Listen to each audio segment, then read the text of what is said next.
Hi guys, welcome to my channel. ഞാനിപ്പോൾ എടുക്കാൻ പോകുന്നത് വെച്ചാൽ ഹെഡ്സെറ്റ് എടുക്കാൻ പോവുക.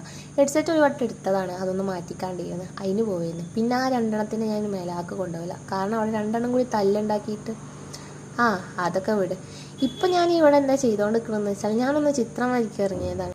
എനിക്ക് ഭയങ്കര ഇഷ്ടമുള്ള കാര്യം ചിത്രം വരയ്ക്കാണ്. അതിൻ്റെ അടുക്ക് ആരും എന്നെ ശല്യപ്പെടുത്താൻ തീരെ ഇഷ്ടമല്ല. പക്ഷേ ഇപ്പോഴല്ല കേട്ടോ, പണ്ട് എനിക്ക് ആരും ശല്യപ്പെടുത്താൻ ഇഷ്ടമല്ല. പക്ഷേ ഇപ്പം എല്ലാവരും എന്നെ ശല്യപ്പെടുത്തിക്കൊണ്ടിരിക്കുക. കാരണം എന്താ, കുട്ടി ഉണ്ടായതുകൊണ്ട്. പക്ഷേ എനിക്കത് സങ്കടമൊന്നുമല്ല കേട്ടോ. അതുകൊണ്ട് ഓനക്ക് ഫുഡ് കൊടുക്കാൻ ടൈം ആകുമ്പോൾ ഞാൻ കൊടുക്കുന്നത് ആണല്ലോ, വേറെ ആരും കൊടുക്കായല്ലോ. താഴെ കുട്ടികൾ കളിക്കുന്നുണ്ടായിരുന്നു, അതും നോക്കിക്കണതാണ് ഇപ്പോഴത്തെ മൂപ്പരാളെ പണി. പിന്നെന്താ, ഫുഡ് ഉണ്ടാക്കാൻ പോകണം. ഫുഡ് ഉണ്ടാക്കി കഴിഞ്ഞാൽ പിന്നെ എനിക്ക് മടിയാണ്. എനിക്ക് എൻ്റെ പരിപാടി ചെയ്യാൻ, ചിത്രം വായിക്കാൻ മടി വരുമോ, എല്ലാ കാര്യത്തിനും മടി വരും. പിന്നെ ഓനെ നോക്കിയിരിക്കും കുറച്ച് നേരം. പിന്നെ ഞങ്ങൾ ഫുഡ് കഴിച്ച് കഴിഞ്ഞാൽ ഉറങ്ങലൊന്നുമില്ല. പിന്നെ ഓനെ കളിപ്പിച്ച് കുറച്ച് നേരം ഇരുന്നാൽ പിന്നെ എനിക്ക് തീരെ ടൈം ഉണ്ടാവില്ല. പിന്നെ എൻ്റെ ഹസ്ബൻഡ് വിളിക്കും, പിന്നെ ഓനെ വിളിക്കാൻ പോകും. അപ്പോൾ ഗൈസ്, വീഡിയോ ഇത്രേ ഉള്ളൂ. നാളെ കാണാൻ. സപ്പോർട്ട് ചെയ്യാനും സബ്സ്ക്രൈബ് ചെയ്യാനും